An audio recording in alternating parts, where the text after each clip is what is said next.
Hello everyone. There are 336 million people living in the USA. The average population density is on the same level as Latvia and about 4 times higher than in Russia. Despite this, most of the US territory is very poorly developed. You can see it on night satellite images, on maps of gas station locations, and simply on the map of population density. But before we start, subscribe to our channel, like and share the video on social networks. Next, I propose to understand why 80% of Americans live in the eastern part of the United States, while many western regions of the country are empty.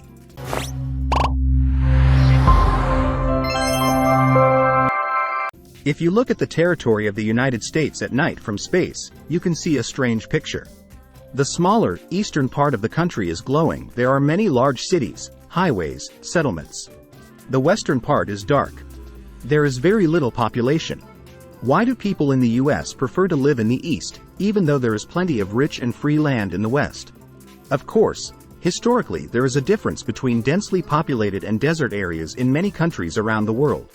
But in the US, the picture looks much more interesting. It's not explained by temperature. The density is the same in the south and in the north. And the differences are also very clear, literally like a ruler. The major cities in the East are rounded out by the San Antonio chain: Oklahoma, Wichita, Lincoln, Fargo. They stand on the same line from south to north. It almost coincides with the 100th meridian. To the west, the population drops dramatically. Only 1 in 5 Americans live here. At the same time, the western part of the country is larger. It's almost the size of the entire EU.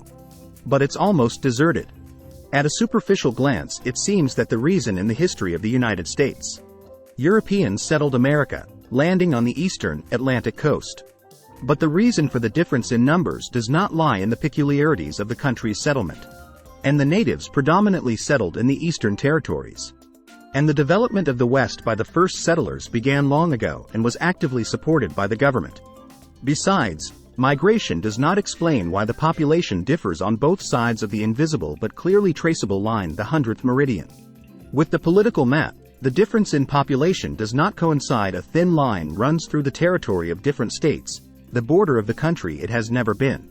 Travelers note that after the 100th meridian, even the number of gas stations on the highways falls in times. Even more strange is the difference in population density given by the fact that the small population of the western part of the country is also unevenly distributed on the territory. The state of California is home to 60% of the population. Also high density in the northern part of the Pacific coast. There are 8 major cities. In the rest of the vast plains, there are only 15 million inhabitants. And the rest of the expanse has very few residents. But why is that? In the western part of the country, almost parallel to the coast, are the Rocky Mountains. There are several other large massifs. They create a watershed. The warm, moist wind from the Pacific coast moves inland. Soon bumping into the mountains, the moisture condenses and falls as precipitation. Creeks and rivers run back to the west. But on the vast plains to the east, a so-called rain shadow has developed. The moist air doesn't reach them. And although the land here may be very fertile, it is no longer suitable for a number of traditional crops. For example, it would be too dry for corn. The climate is suitable for wheat, but yields are also less than in wet areas. As a result, to feed people in the western US, more land must be cultivated than in the east. And there is not enough drinking water for the high population density. European colonists began to develop the territory of the modern United States from the east coast. The first settlement was Jamestown in 1607. But on the west coast there were no permanent settlements until 1769. The reason for this is the extreme geographical remoteness from Europe.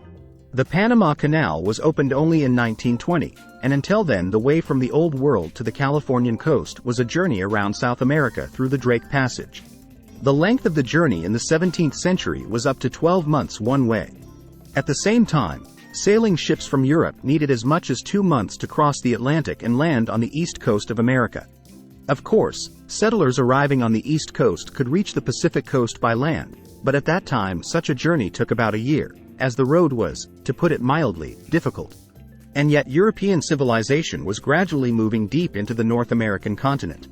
This is quite eloquently evidenced by the change in the position of the center of mass of the population in the United States. Since 1790, this point has been slowly but surely shifting westward. So, due to its geographical position, the eastern part of the USA had a head start in development lasting several centuries. It would seem that the opening of the Panama Canal and the emergence of modern modes of land transportation should have led to a significant equalization of population in the west and east, but it never happened. Now the reason was the notorious 100th meridian. The 100th meridian was first discussed in the late 1870s when American geographer John Wesley Powell defined the climatic boundary between the arid west and the fertile east. He observed that along the 100th meridian of west longitude the amount of precipitation is 20 inches per year. To the left of this line, precipitation decreases dramatically, while to the right it increases. What is 20 inches per year? It is the minimum amount of precipitation that allows farming without the mandatory implementation of irrigation systems. It is also a boundary value that determines the types of crops that can be grown in a particular area. In particular, to the right of the 100th meridian, the main crop is moisture-loving corn, and it is the main crop in the United States. But to the left of the mentioned line, instead of it, drought-resistant varieties of wheat are grown. The 100th meridian is more of an established expression these days.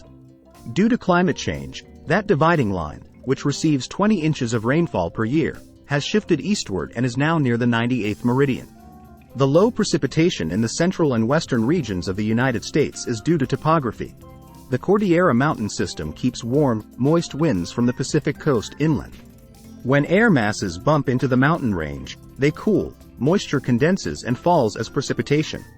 This precipitation feeds rivers and streams, but those run not inland, but back toward the Pacific Ocean.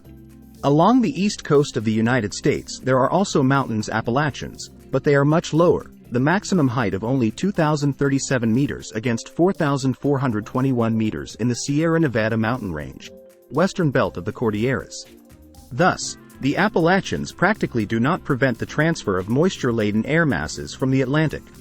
They provide the eastern part of the USA with sufficient precipitation, but are exhausted by the time they reach the 100th meridian.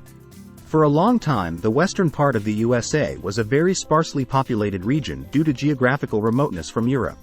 Large cities appeared here decades later than in the east, and those were located mainly near the Pacific coast. The remaining territories in the eastern half of the country are high mountain ranges and places where few rivers have even dried up recently due to lack of precipitation. The latter is neither favorable for agricultural development nor for population growth.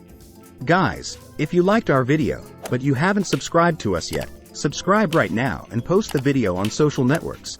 There will be a lot of interesting things in the next episodes. See you soon. Bye.